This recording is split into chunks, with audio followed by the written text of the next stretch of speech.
we've been talking on the show ongoing about our D&D campaign from the starter set, which, believe it or not, we started, I think, almost 2 years ago. and you know what the funny part is?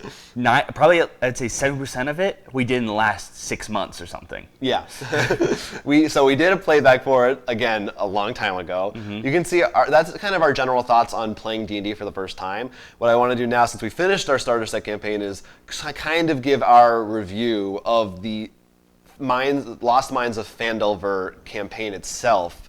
So, spoilers for that campaign. If you haven't played the starter set and you intend to as a player, we're going to be talking about story details from throughout the whole thing. Yeah, they're really, if you're a DM though, this is definitely what you should watch. So, because I will say, I'm sure John's going to tell me a lot of things right. that I didn't know about. And I'm going to ask him questions. Right, so I was the DM for the whole thing, and you were a player. I mean, I don't know, where do you want to start with how it ended? I definitely have very mixed feelings about overall the starter set. I do feel the starter set, at least from the little, feel free to tell me otherwise.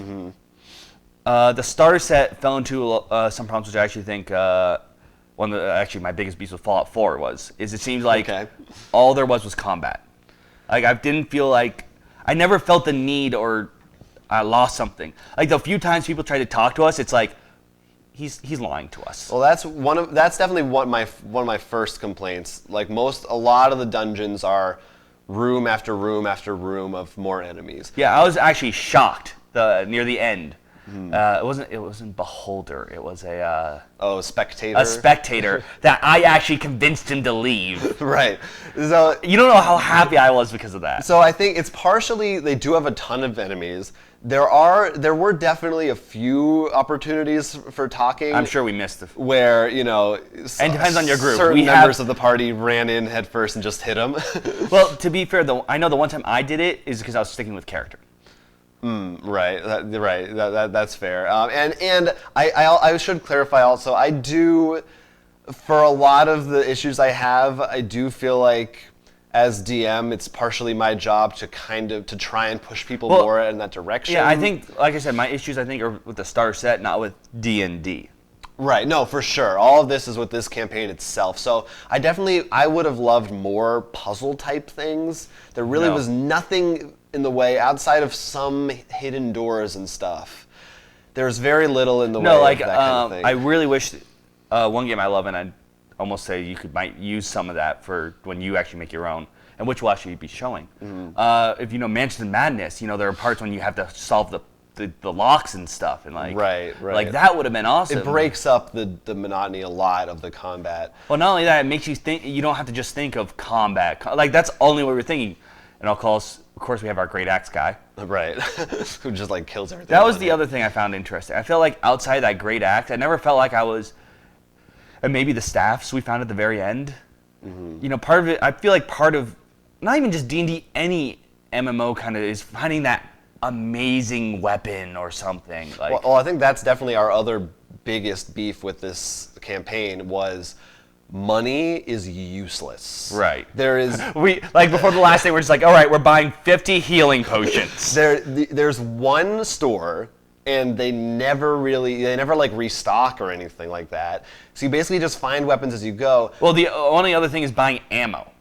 Right, which is still not really interesting. And then, yet the game persists on every time you find a chest, it tells you exactly you found 44 copper pieces, 52 silver pieces, and you take 10 minutes to divvy it all up for nothing. To the point where towards the end, the last dungeon, if there was money in there, I ignored it completely. I was like, here, take a potion instead, because what are you going to do with this money? The campaign's over. Well, you can carry on, but even still, it felt really dumb. That was very uninspired and disappointing.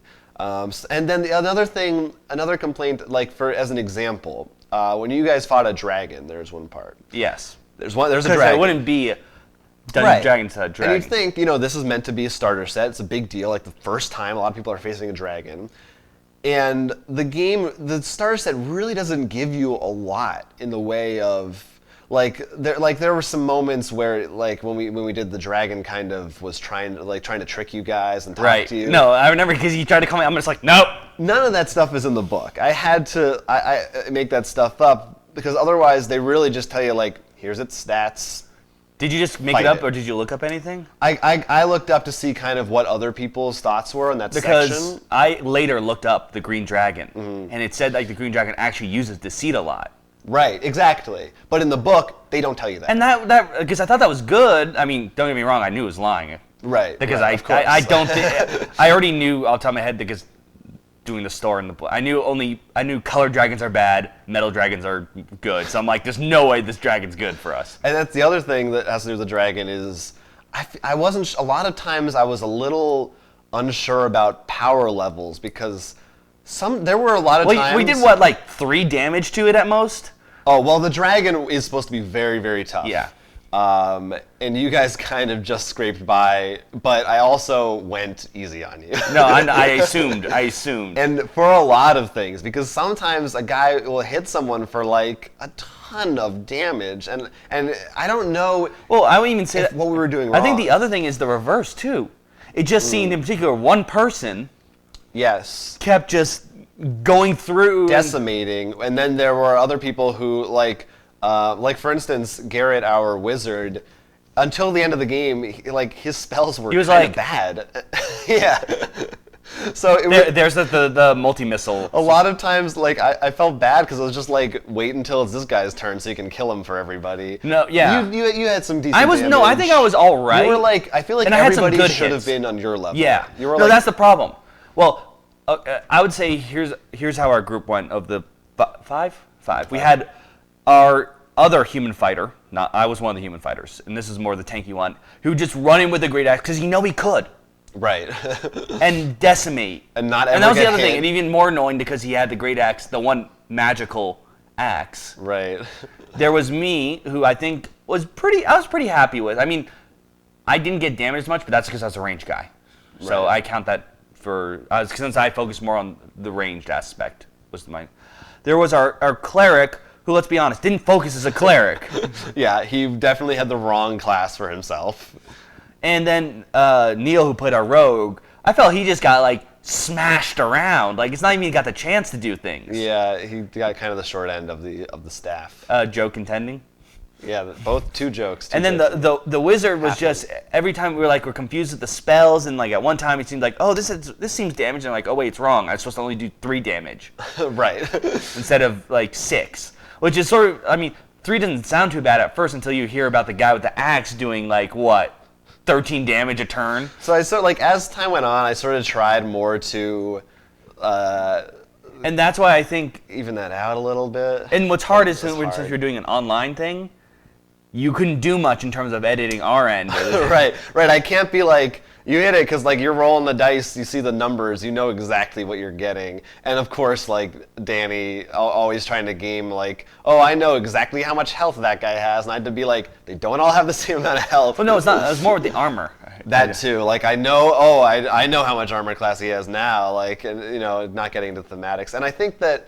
Also, the story it was not very engaging, and part of this I think is because we had lapses between playtimes, but I feel like nobody really, including me, ever knew why they were doing what they were doing. Well, that's the thing. I can tell you Neil's story and my story because we both actually got into it. Because my thing was where the dragon was roosting was a town my parents used to live in and got destroyed, which is why one of the few times you had a talking thing. In my character's mind, they were evildoers, right. And I need to kill them. Right. There was cool. Which, of course, reminds me of one of the fun things I loved. It was one of them got away. He was very injured, ran into some bushes. And I saw him on the bushes. So I tried to roll to convince him that we didn't see him so I could sneak up on him. And, of course, I got a 2. So John says, he sees you grinning evilly at him. Right. But, and then Neil, on the other hand, hated Glassstaff. So whenever Glassstaff stuff actually came up... An evil wizard. Neil actually got into it. So let me tell you about Glassstaff, because I talked to Neil about this already. Okay. The first time you can meet him... Oh, that was my questions. Could we actually meet him? The first time you can meet him is in the hideout, and he's in a hidden chamber, and basically... Which we found at the very end. Right. Do you remember when there was a rat there? No, I don't. There was one room... Oh, there was? There's a rat. Yeah? You see a rat. Oh, wasn't that the rat we were trying to keep and have as a pet or something? Yeah. That was him? It was not him, but if the rat sees you, it telepathically sends a message to him, and he runs away. Okay. And unless you find a secret door around the other side, which is I don't know why you'd even be looking for it. Right. You will not, like, it's very hard to actually find Glassstaff. And then, and what the book says is, and he's supposed to be like the boss of that place. And then the book says, you can bring him back later if you want. And that's it. So I brought him back at the end, and I completely... Oh, you mean, so he's never mentioned again? Ever again. Oh, I thought you meant later in between. No, they never mention him again. As far as they're concerned, that's it. So, and I was like, well... I mean, I understand giving leeway, but at the same time... It's really weird. So there was later an enemy and it comes back as like a wraith, and I made up that whole boss fight. No, he's never in there. Oh. His robes coming down the river and reincarnating or whatever. I did all that stuff because I was like, I got to give him something because it's so anticlimactic. This is the only enemy in the entire game that anyone's cared about. And they're like, like outside of the one time, but the dragon didn't come up until we visited. It wasn't like he was like the looming Glassstaff was a looming shadow. Right. And then the black spider, but even the black spider, like, do you know what the other people's personal stories were? I know, like, Danny was a nobleman. I know he's a nobleman, but I don't know why. He wanted to just, like, restore the Phandelver. Like, he wanted to make it more orderly and stuff. And I think some other ones were related to that town also. But that's why, like, it's so weird. And also, I'd like to point out, which is sort of funny, considering how Neil and I were the people who were really worrying about our personal stories.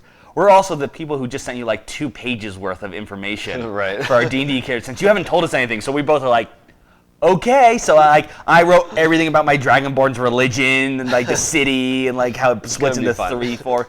So I don't know how much of that you're going to use. I will use your backstories. I probably will not use I didn't expect aspects. But I thought, like, at least I gave a reason why I might be out exploring and stuff. But no, that's awesome. But so overall, the campaign, I feel like it's decent, but for a beginner DM, I almost feel like this is a better set if you're experienced DM and you can more know how to alter it. If you're just reading this book, it doesn't do a lot. Here's some of the examples I think they could have done better. Let's look at the Glassstaff one. Yeah. Be like, he teleports away. However, you can bring him back. Here are some good suggestions. Right. A, B, C. Yeah, like give you some threads. The second thing is, judging by what you've said, Neil and me had something to latch on for a story. Like, Neil knew, when I see the word Glassstaff, I go into a rage. Right. When I'm in Thunder Tree, I kill everything. Right. But just like, I'm bringing, I think that's more like a general, not like a personal goal. Yeah. And I probably was there, and just, once again, our clerk was a dwarf. He probably didn't care as much, but like right. That might have had something interesting, like he's the brother or like cousin of one of the dwarves who's stolen Zoe. Yeah, some kind of fever whenever that came up. Yeah. I definitely, those are, yes, I agree. And like I said, I think one of my issues with many things, it seems to crop up a lot more recently. I think it's because the more mainstream they think like violence is what people want, is not enough good puzzle or talking ways around it. Yeah, there's definitely some, and I think it shouldn't be written in a way that it could happen, like what you did, but something that literally makes it really obvious. Like, I can't think of the puzzle one is easy, but for talking, like, if you could be like, he seems injured and willing to talk, but like something that gives the hint to the players that maybe you should try not killing it. Well, the other thing that we played all this online using Roll20, this app, where I actually, I found people's maps that they made for, like, from the books, based on the books. So you guys actually had a map of the place with your little characters on it.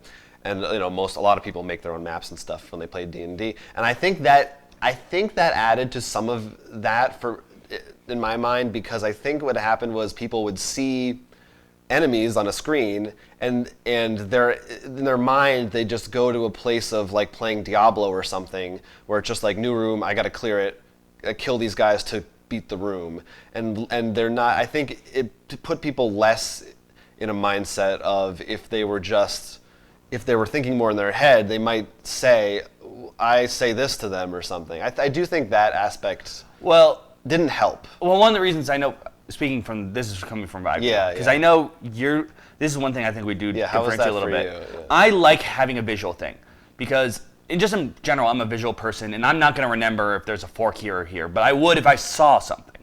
Well, that's why I also... But yeah, go. This is just starting. With the enemies, and I think this is partly because of a trope, and there's no way for you to be built up otherwise. Like, the few things we saw, I'm excluding Glassstaff, not Beholder, Spectator, and the Dark Elves that we saw. Most of them were like either Bugbear, which is like an ogre, and a goblins or hobgoblins. And in my mind, 90% of the time in all lore, these are not creatures that talk. Right. Like the one time that we talked, and I love doing it, and I'm gonna always try to do it, was in the very beginning. You recall when we went in the first cave, and there's a bridge, and a goblin fell off, and I ran to grab him, and I went like, "Tell us what you know." Right. And because I always wanted to do that, and I didn't do it because I knew like he might have something. I just wanted to be silly like that. But that kind of stuff, you don't think of doing that with a goblin. That's the problem. So unless the story, not you in particular, finds a way to make it so it seems like goblins might know things. Like I'm just not used to goblins being. No, that's definitely fair. I think that's a fair point. And then but I do think you're right, and there's some gaming. I think it's more, and even aside from the enemies, just in terms of the environments, I think people don't ask as many questions because like they see a statue on the map and they're like, "That's a statue," as opposed to like having to ask me, "What kind of a statue is it? What does it look like?" I think they're more likely to, and maybe not you in particular, but I think players are more likely to just kind of see it and move on to the next thing. Okay, it doesn't look like there's anything there, so next room, let's see what's going on. Well, I think another issue that came up, and this is an interesting one, of course, if you're actually a DM, we'd love to hear anything. We could take any tips. Yeah. But was the go into a room, I perceive. Oh, right. I perceive. Which you guys kind of stopped doing towards the end. Well, no, because we actually talked about, like, yeah. And then like that became like, part of it became, I think because of the story, there was no reason to do that in times. Because it's just like, why would we do that? And of course then it becomes, you're like, oh, there's things there you can see. Right, yeah. It's a tough balance, and I think part of it, I think, is some of the online, part of it is the players, part of it is me needing to encourage it more. Yes, like I don't think the story, like I said, story didn't encourage talking. There is a gaminess, and I agree, of empty out the room. Partly because you don't think of running. That too. Like sometimes you can just avoid a fight. Like that wasn't usually what you think. You don't think in the game of. Plus, it depends with your. Always comes down to people. Like we had someone who game and someone who was aggro, who would not leave. Right. Unless, I know one thing I was curious about, and I know this is up to you, and I'm very curious to see if you do pull this. Is because I was ranged, and this is maybe why only I was thinking of this really more. Was I was always looking to get the higher ground. Because getting the higher ground gave me the advantage. Usually in a game or anything, gives you an advantage in a range shot because whoever holds the higher ground. So like, as far as I know, the game didn't give me any bonuses. There's no actual bonus. I mean, I guess one, maybe it's harder for enemies to get to, and two. But I mean, I think that would be a cool thing to throw in more of the. They're in cover or something. But my point is, I didn't feel like the environment ever made a difference. Right. Which the only time like that came up was me trying to do that, and Garrett was actually thinking of where people are placed for his spells, like literally in water. But if that kind of stuff would have been cool if the star set actually threw you in a marsh or something, so you're like your movement speed is halved or something. There were a couple of times where you could like climb stuff and things like that. No, but they didn't really. The problem is you need to make things in there so it's really obvious for the DM to throw it at the players, or when the DM reads it, like the kind of stuff that really hints at. Like there are a couple times. And I'm curious. Oh, this is one thing I was curious about. Yeah. You hinted heavily at this, mostly because it was sort of funny because I stopped doing it because it didn't seem to matter. But then you're like, so where are you aiming? Oh, no, actually, well, what was your actual question? Because I remember in the beginning I was like, can I aim for the leg? And you're like, no, you're just gonna roll the dice and see what happens. I mean, well, basically the reason I don't remember, but the reason I started doing it is because I just felt like it gave you more input and more. No, I wanted, because in the beginning I tried to do that because I wanted to actually. I didn't want to kill someone. I remember I wanted to wound him badly so I can try to interrogate him again. Because I'm like, if you're aiming for a part of his body, you should get to decide where you hit him if you get like a crit or whatever. So and the problem is because the other parts of the game didn't let me do that, or that when you said that I thought, oh, the staff must be doing something. But I would love to be able to do that more too. I would like to be able to actually not go for a killing shot, but a heavily wounding shot. Right. Yeah, I definitely will like to encourage also more, especially for like Ivan and Danny. Well, no, we're really lucky that the person who was the heavy aggro guy is taking the healer role. Oh yeah, because he's actually used to being a healer in WoW.